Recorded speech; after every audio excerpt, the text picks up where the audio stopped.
सत्य कथा, पुरुषार्थ कथा, सुनो सुनो सिद्धार्थ कथा।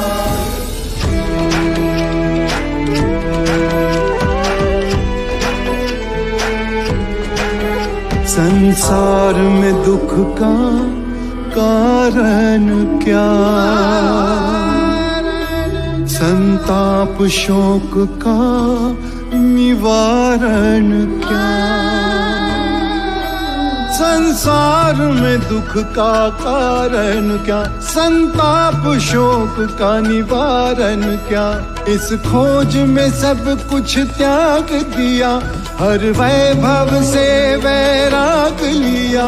वो सृष्टि से संयुक्त हुए, सिद्धार्थ से गौतम बुद्ध हुए।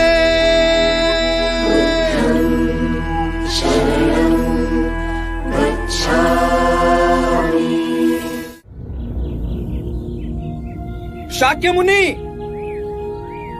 शाक्य मुनि,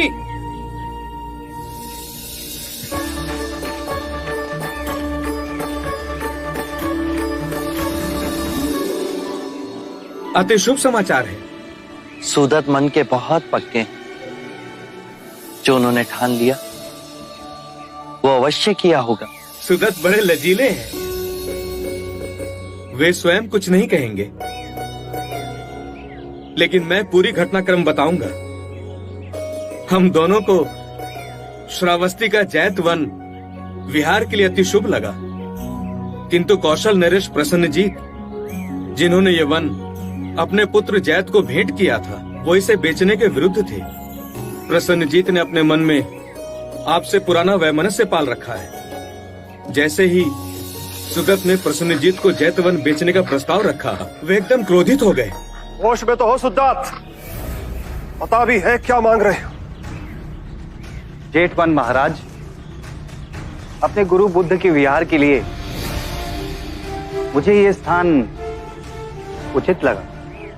हम अपना जैत वन सिद्धार्थ को नहीं देंगे। बड़ा प्रतिशोध है हमारे मन में उसके लिए। अब क्षमा करें महाराज, अब वो सिद्धार्थ कहां रहे? साम्यक संबोधि प्राप्त बुद्ध बन गए। दुखी मानवता को शांति और प्रेम के पथ पर ले जा रहे हैं। भूखे नंगों को अपना अनुयायी बनाना कौन सा कठिन काम है? महाराज, स्वयं महाराज बिंबिसार उनके अनुयायी बने। ब्राह्मणों के सर्वश्रेष्ठ उर्विला कश्यप और उनके सारे अनुयायी बुद्ध के शरण में आए और भिक्षु बन गए। बुद्ध एक परम विभूति है। यदि ये निधि श्रावस्ती आएगी तो अनगिनत मनुष्यों का कल्याण होगा महाराज। तो चलो, मानवता के कल्याण हेतु मैं तुम्हें ये वन दे दूंगा, परंतु तुम्हें इसका मूल्य चुकाना होगा। जो आप कहें महाराज, मुझे स्वीकार है। जैतवन की जितनी भूमि को तुम स्वर्ण मुद्रा से ढाक सको, उतनी भूमि तुम्हारी हो। परंतु याद रहे, एक सुई की नोक भर धरती भी मुद्रा से ढक जानी चाहिए। मैं पूर्ण चेष्टा करूंगा महाराज। मैं अचंभित था, लेकिन सुदत्त की भक्ति में जो शक्ति है उसका अनुमान प्रसन्नजीत नहीं लगा पाए। सुदत्त अपनी प्रशंसा सुनने में बड़े संकोची हैं। इन्होंने अपने कोष की सारी मुद्राएं बैलगाड़ियों में लदवाकर जैत वन की धरती के हर कोने को पूरी तरह से ढांक दिया, और जब सब धन व्यय हो गया तो सुदत्त की जो बची संपत्ति थी उसे बेचकर और स्वर्ण मुद्राएं खरीदी और उससे हर एक कोने को ढांक दिया।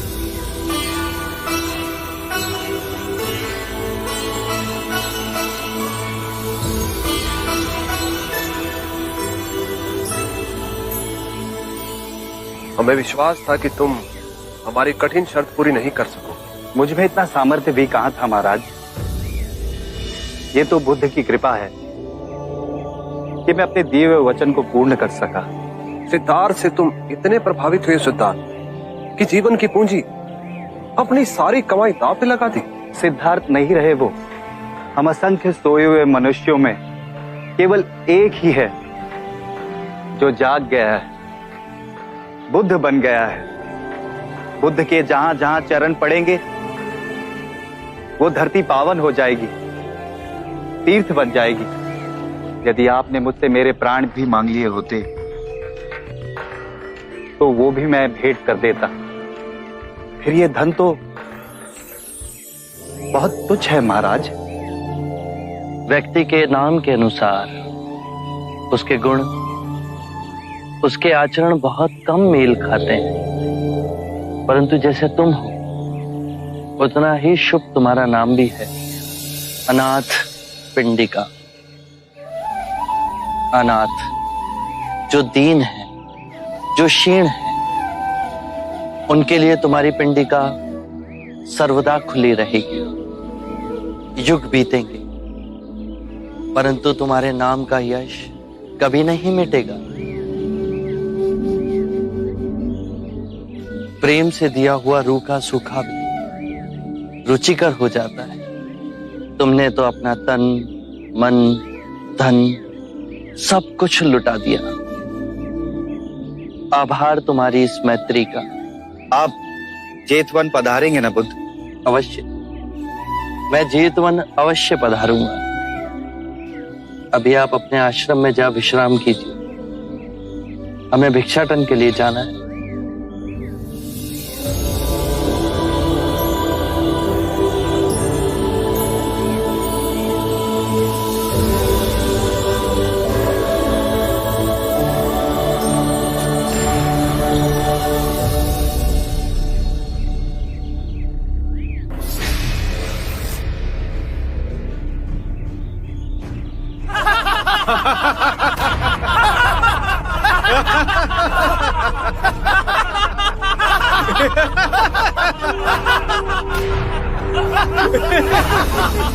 सुना था तुम परम ज्ञानी हो बुद्ध। जान के आश्चर्य हुआ कि कांटा तुम्हें भी चुभता है।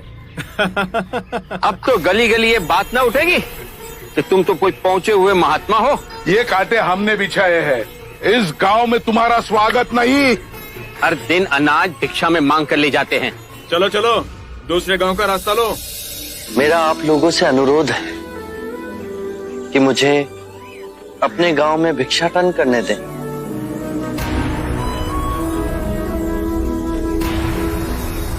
ठीक है, भिक्षा चाहिए तो दे अपने रक्त की आहुति।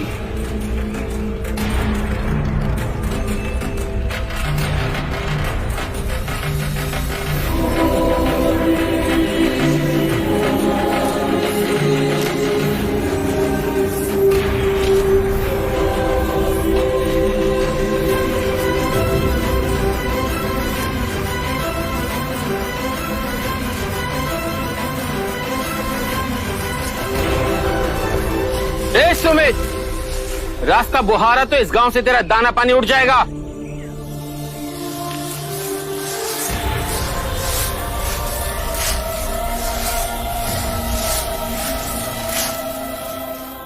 आप गांव में प्रवेश कीजिए। इन मुट्ठी भर लोगों से कई अधिक लोग आपको भिक्षा देने के लिए आतुर हैं।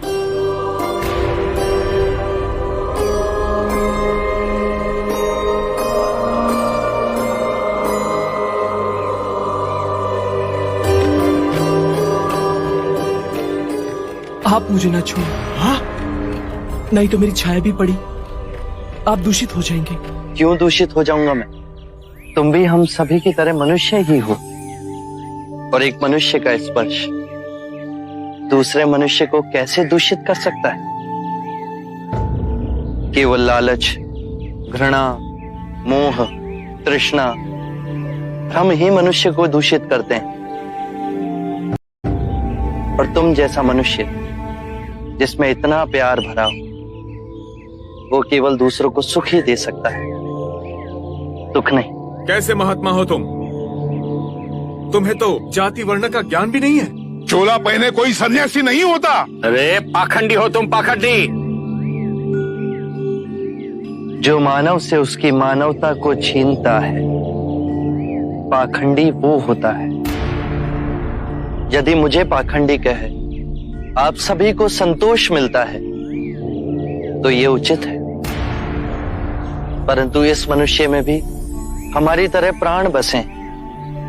इसे नीचा कह इसका तिरस्कार करना सबसे बड़ा पाखंड है। यदि जानते नहीं हो तो मैं बता दूं, ये धर्मशास्त्र है।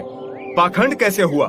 जिस मिट्टी से सारी मानवता का सृजन हुआ उसी से इसका भी हुआ। मानव और मानव में भेद कर आप सृजनकर्ता पर कीचड़ उछाल रहे हैं। यदि हम आकाश में कीचड़ उछालेंगे तो आकाश तो ऊंचा ही रहेगा, परंतु कीचड़ वापस हमारे ऊपर ही गिरेगा। आकाश ने तो भेद नहीं किया, वो हम सभी को एक पिता समान ढके हुए है। ये धरती धान उपजती है, इसने हमारे साथ भेदभाव नहीं किया। ये हवा हम सभी के लिए समान बहती है। पानी हर प्यासे की तृष्णा को बुझाता है। जब प्रकृति भेदभाव नहीं करती तो हम मनुष्य में भेदभाव क्यों करते हैं? यदि ऐसा है तो इससे संघ में भिक्षु क्यों नहीं बनाते? बहुत अच्छा सुझाव दिया आपने। सुनीत, क्या तुम भिक्षु बनना चाहोगे? मैं अछूत, आप जैसे महात्मा का भिक्षु मैं इस योग्य नहीं हूं। जो मनुष्य दूसरे मनुष्य की पीड़ा को देख व्यथित हो जाए उससे उत्तम कोई दूसरा नहीं। मैं बुद्ध स्वागत करता हूं सुनीत का हमारे भिक्षु संघ में।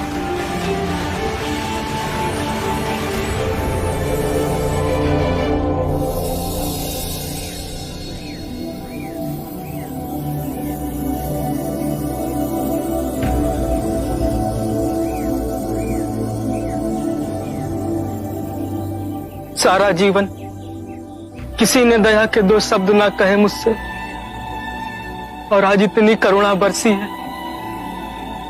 पहली बार ऐसा लग रहा है कि मैं भी मनुष्य हूं, पर जो मैं कर रहा हूं यह अधर्म तो नहीं? जो अधर्म आज तक हुआ वो अब नहीं होगा।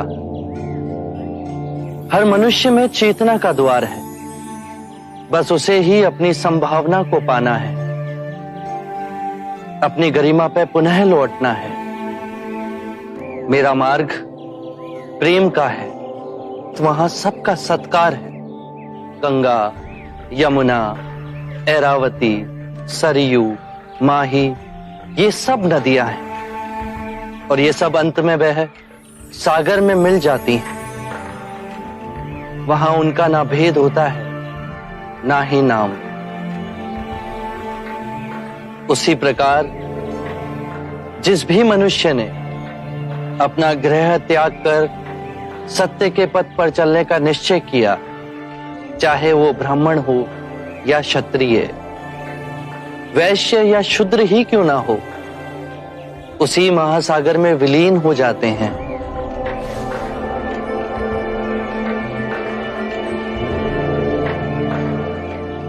हर मनुष्य के अश्रुओं में नमक होता है,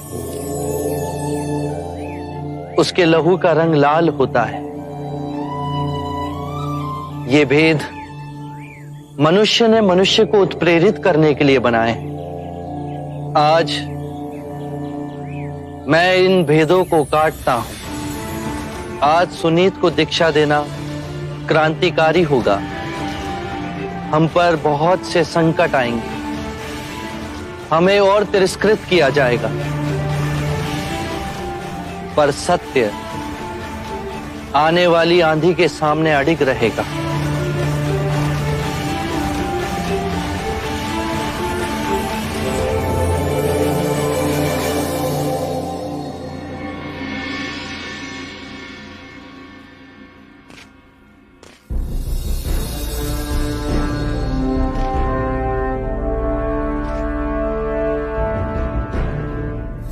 क्या नहीं किया तुम्हारे लिए?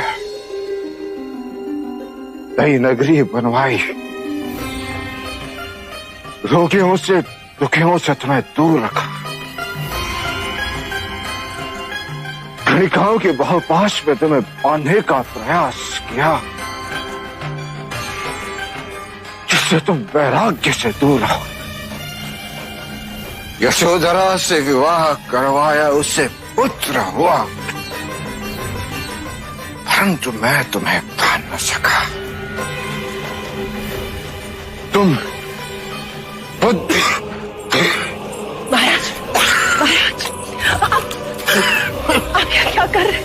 आपको वैद्यराज ने विश्राम करने के लिए कहा था।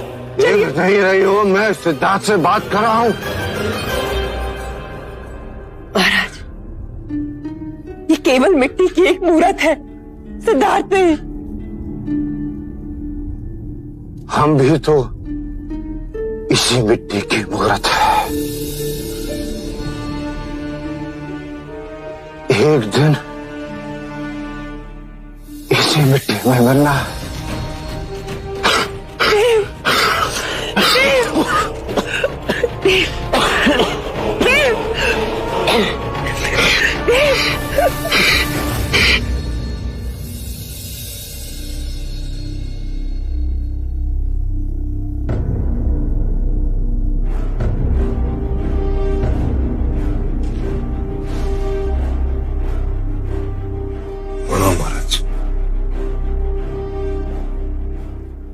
औषध दे दीजिए।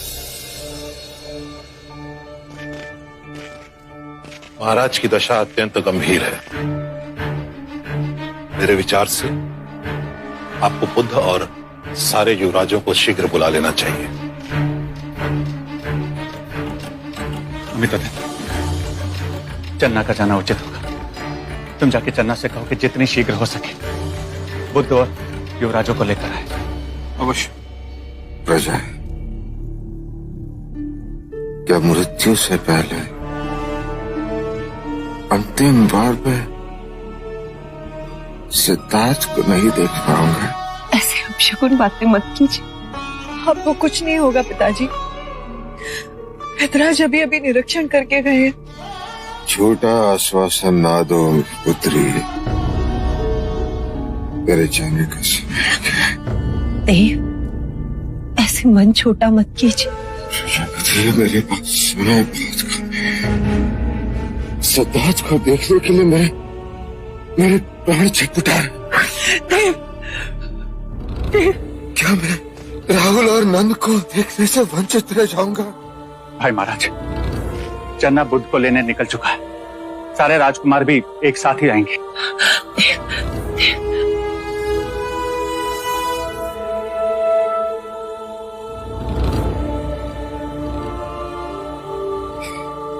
ये सांस तब तक चलेगी अनुज? भाई महाराज, मनोबल ना हारिए, आप शीघ्र ही स्वस्थ हो जाएंगे। मेरा काल आ गया है अनुज। नहीं देव, मैं सिद्धार्थ को नहीं देख पाऊंगा। नहीं देव, सिद्धार्थ आ जाएगा।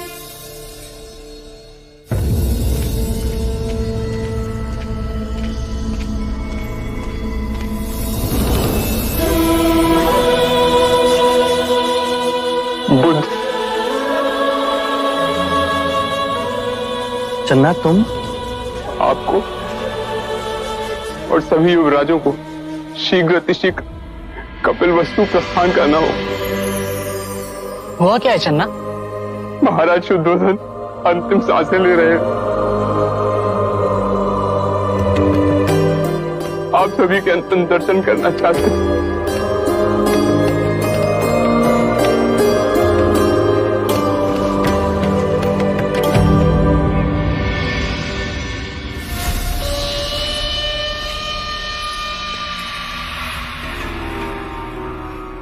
इस समय कहां जा रहे हो? रंग भवन। मूर्ख, वहां महाराज मृत्यु शैया पे है और तुझे अपना विलास सोच रहा है।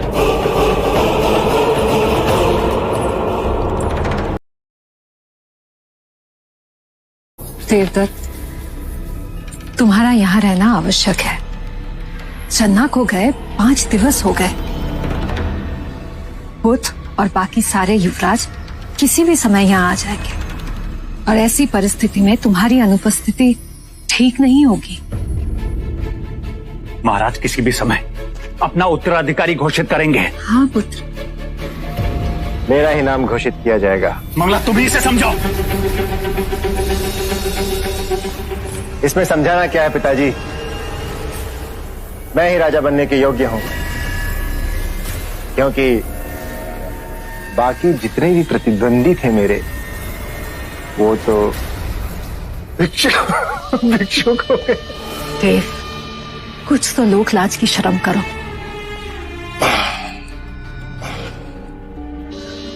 ना तो मुझे किसी का भय और ना कोई मेरे रास्ते की अड़चन बन सकता है। रुको देव। समझने की कोशिश करो माँ। अपनी मदिरा और अपनी गणिकाओं के बिना जी नहीं लगता मेरा।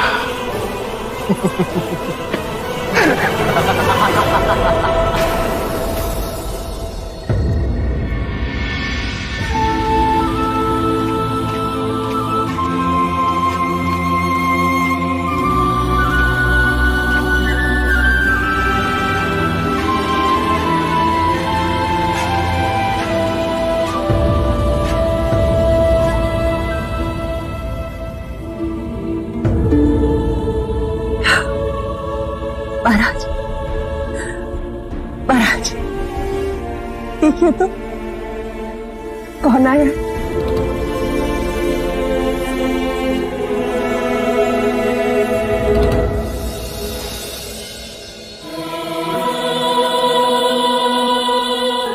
तुम्हें देखने की इच्छा में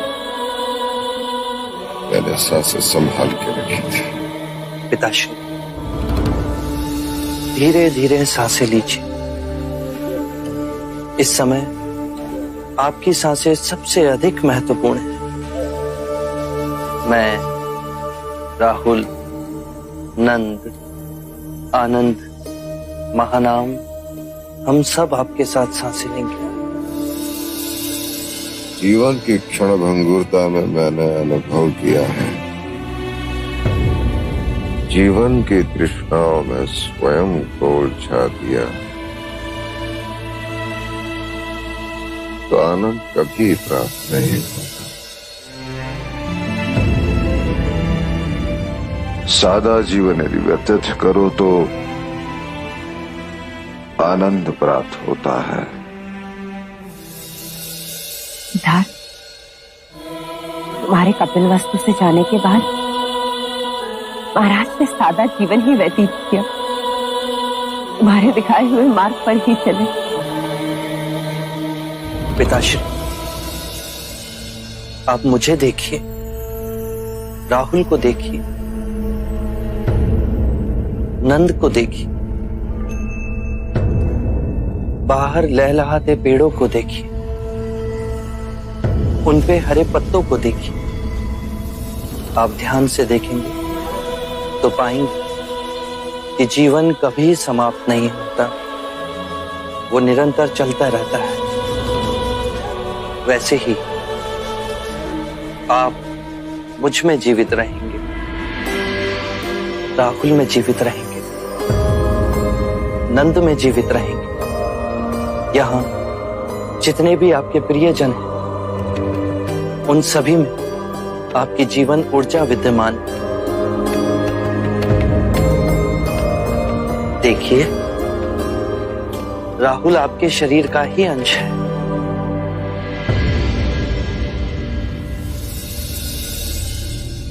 तुमने मेरे हृदय में जो मृत्यु का भय था वो निकाल दिया। बस एक ही बोझ है मन पर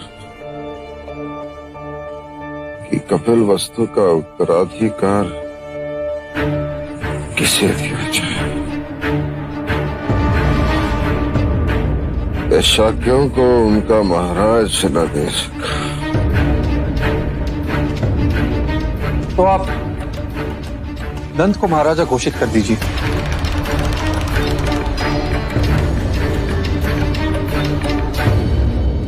पिताजी, नंद राजा बनना नहीं चाहता और उसमें राजा बनने की योग्यता भी नहीं। तो क्या राहुल को राजा घोषित कर दिया जाए? वो अभी बहुत छोटा है। भाई महाराज, तब तो एक ही विकल्प बचता है, देवदत्त।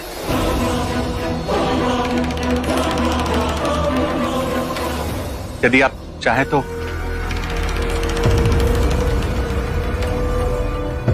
हाँ,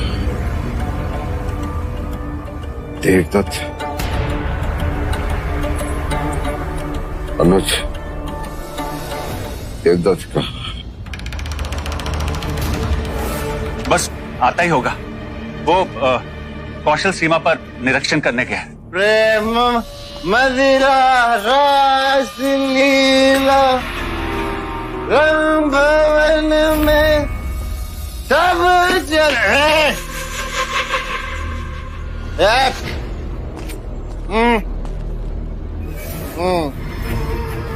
हाँ महाराज, बुद्ध के बाद एक देव ही तो है जिसे अपनी पूरी प्रजा का ख्याल है। संभालिए, संभालिए अपने आप। ठीक है। गुरुवर्य, वाचस्पति, वाचस्पति। ओ वैदराज महाराज, आपका नाम वाचस्पति किसने रखा? प्रेम मदिरा रास लीला रंग भवन में सब पले, प्रेम मदिरा रास लीला।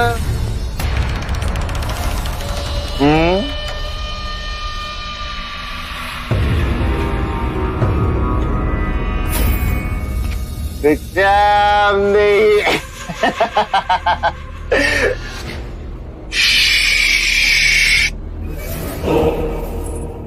महाराज, क्या हो गया महाराज? ओ युवराज बुद्ध, युवराज बुद्ध की जय, युवराज बुद्ध की।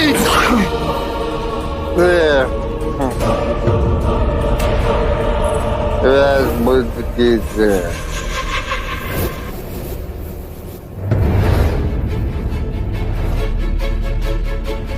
आप सर्वज्ञानी, कृपया आप ही बताएं, क्या शाक्य कुल का भविष्य देवदत्त के हाथ में सुरक्षित है? स्वयं को नहीं संभाल सकता, राज्य की प्रजा का भार क्या उठेगा? महाराज आप विश्राम।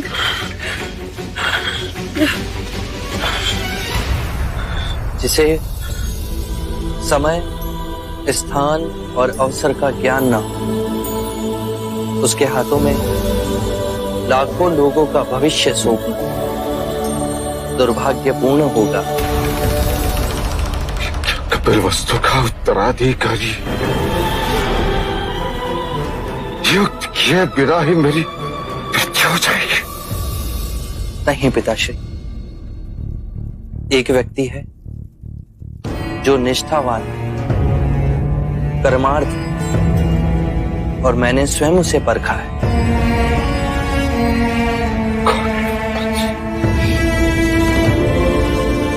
तुम जिसे श्रेष्ठ समझो, मेरा उसे समझता होगा।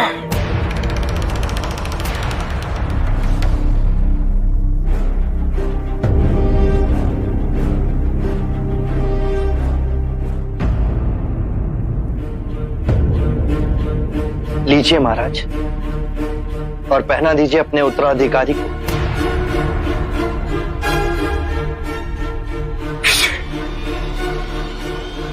महानाम।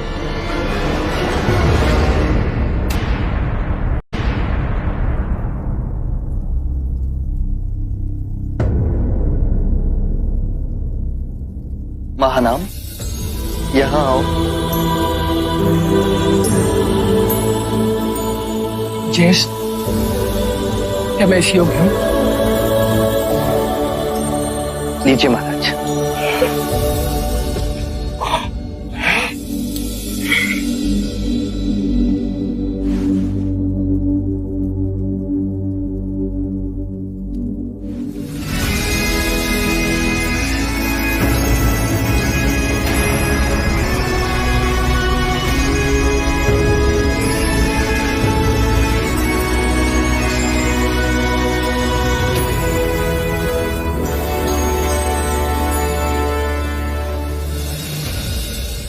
मैं आपको वचन देता हूं पिताश्री,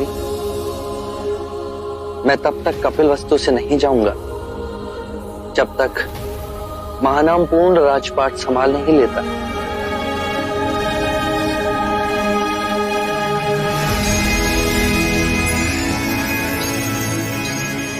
मैं तुम्हारा आभारी हूं।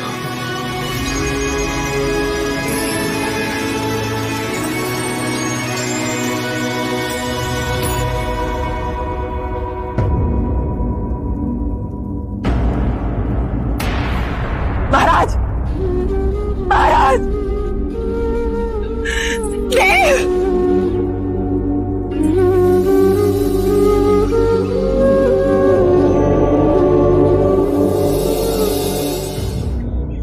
जीवन और मरण हर मनुष्य के जीवन का क्रम है। यदि हम चेतना में हो इस विधान को देखें तो हर दिवस हम स्वयं को वासनाओं से मुक्त कर सकते हैं। ऐसा जीवन जी सकते हैं जहां शांति, आनंद और संतोष का सर्वदा वास हो। यही हर धर्म का सार है, यही हर जीवन की सच्चाई है। ना जन्म होता है, ना मृत्यु होती है, न सृजन होता है, ना प्रलय आती है, ना कुछ घटता है, ना ही कुछ बढ़ता है। चारों ओर केवल शांति, शांति, शांति।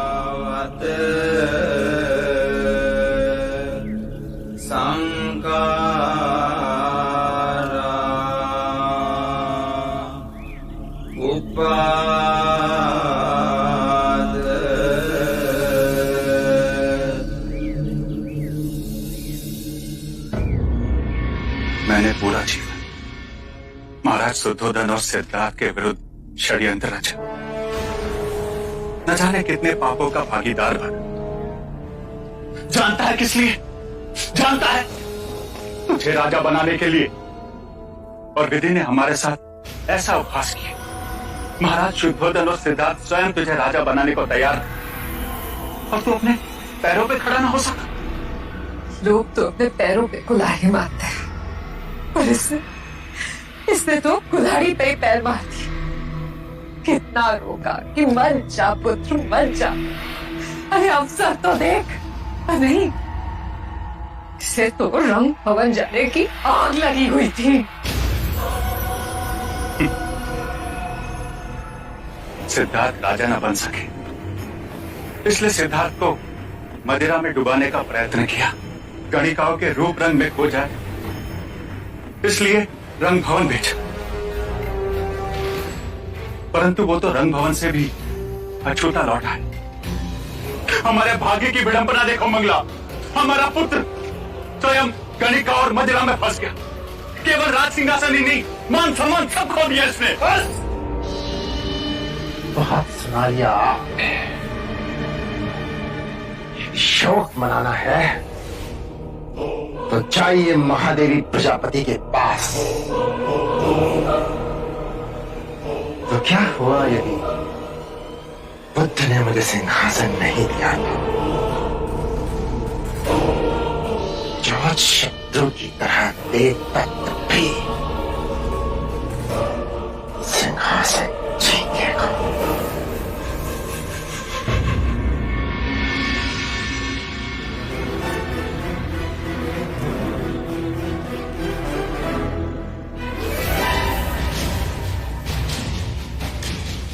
माँ, आशीर्वाद दे मुझे। मैं अपना प्रतिशोध लेने जा रहा हूं।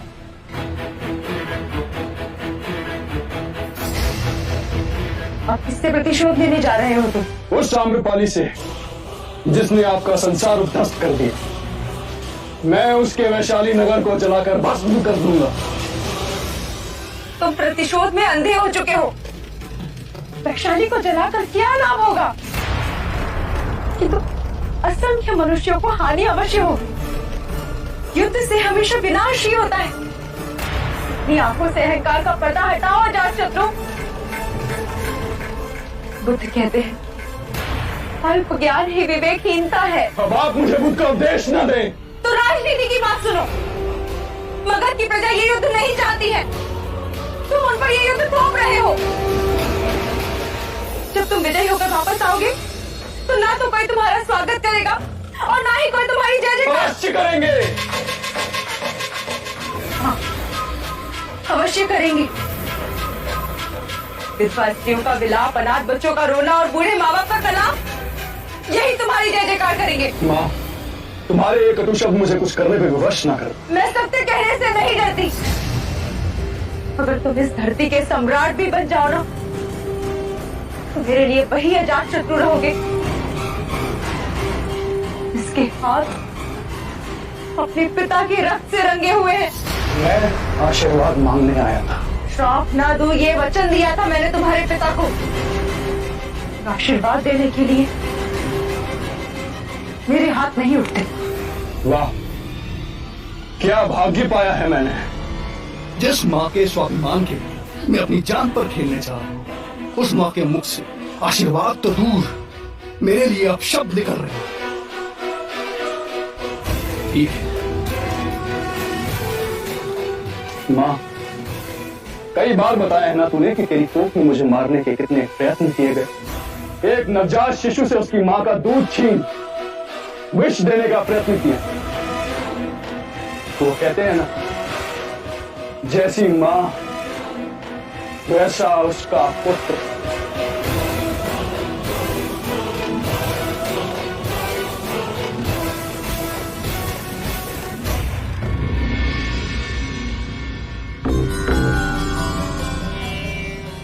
देवी आम्रपाली, देवी आम्रपाली, वही हुआ जिसका भय था। आप कौन सा अशुभ समाचार लेके आए हो यदु? उस दुष्ट अजातशत्रु ने वैशाली को चारों ओर से घेर लिया है। वैशाली की सेनाओं ने भी युद्ध की तैयारियां शुरू कर दी हैं। युद्ध किसी भी क्षण आरंभ हो सकता है।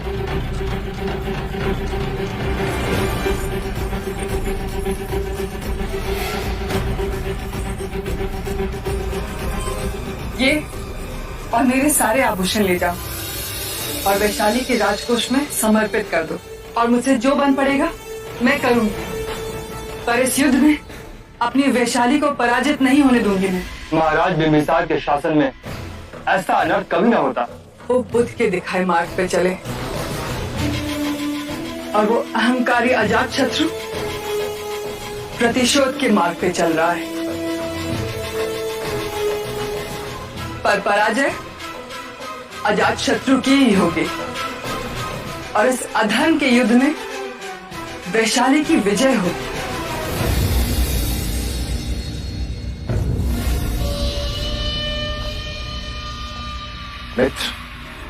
मित्र देवदत्त, मैं जानता था तुम मेरी सहायता के लिए अवश्य आओगे, किंतु मैं तो किसी और कारण से आया हूं मित्र। कहो।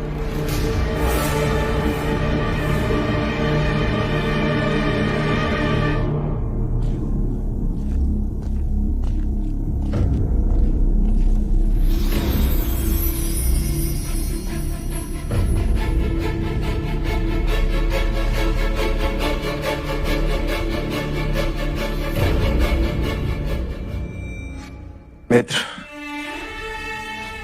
शाक्यों के महाराज शुद्धोधन की मृत्यु हो चुकी है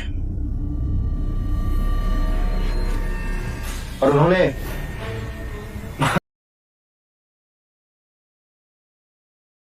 नाम को शाक्यों का महाराजा घोषित करके उसका राज्याभिषेक भी कर दिया है। महानाम के राज्याभिषेक के पीछे सिद्धार्थ का हाथ है।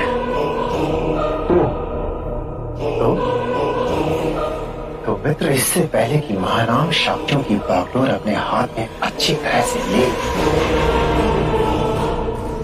कपिलवस्तु पे आक्रमण करना है। सिद्धार्थ और महानाम को मारकर मैं स्वयं सिंहासन पे आरूढ़ होना चाहता हूँ। मित्र, शाक्यों का महाराज बनने के लिए मेरे लिए ये स्वर्णिम अवसर है। मित्र, मुझे वैशाली से प्रतिशोध लेना है। इस समय मेरा कपिलवस्तु पे आक्रमण करना संभव नहीं, और मैं महानाम को क्यों मारूं? मेरे लिए मित्र, बुद्ध का वध कर। क्यों? उनसे तो मेरी कोई शत्रुता नहीं।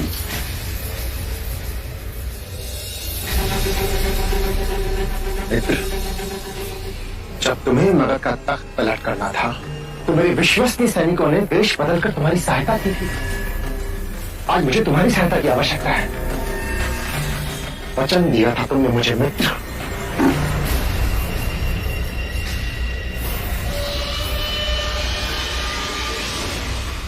मित्र, तुमने मुझे वचन दिया था कि समय आने पर तुम मेरी सहायता करोगे, और आज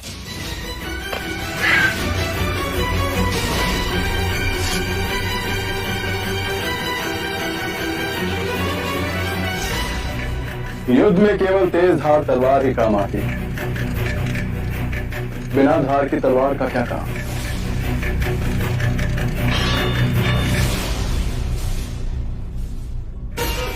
वैसे ही मैत्री भी अपने स्वार्थ के लिए की जाती है। जब मेरा स्वार्थ था, मैंने मैत्री की।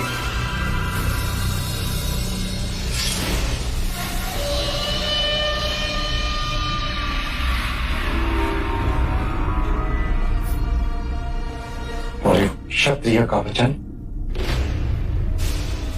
योद्धा केवल क्षत्रिय नहीं होते, राजनीतिज्ञ भी होते हैं, और राजनीति में वचन केवल इसलिए दिए जाते हैं ताकि तोड़े जा सके।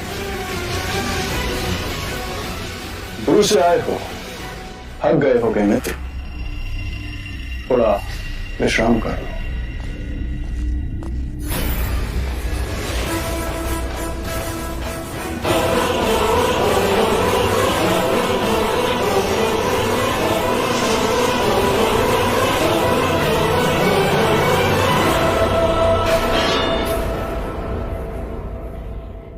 आरंभ हो गई निर्वाण प्रथा, सुनो सुनो ये बुद्ध कथा।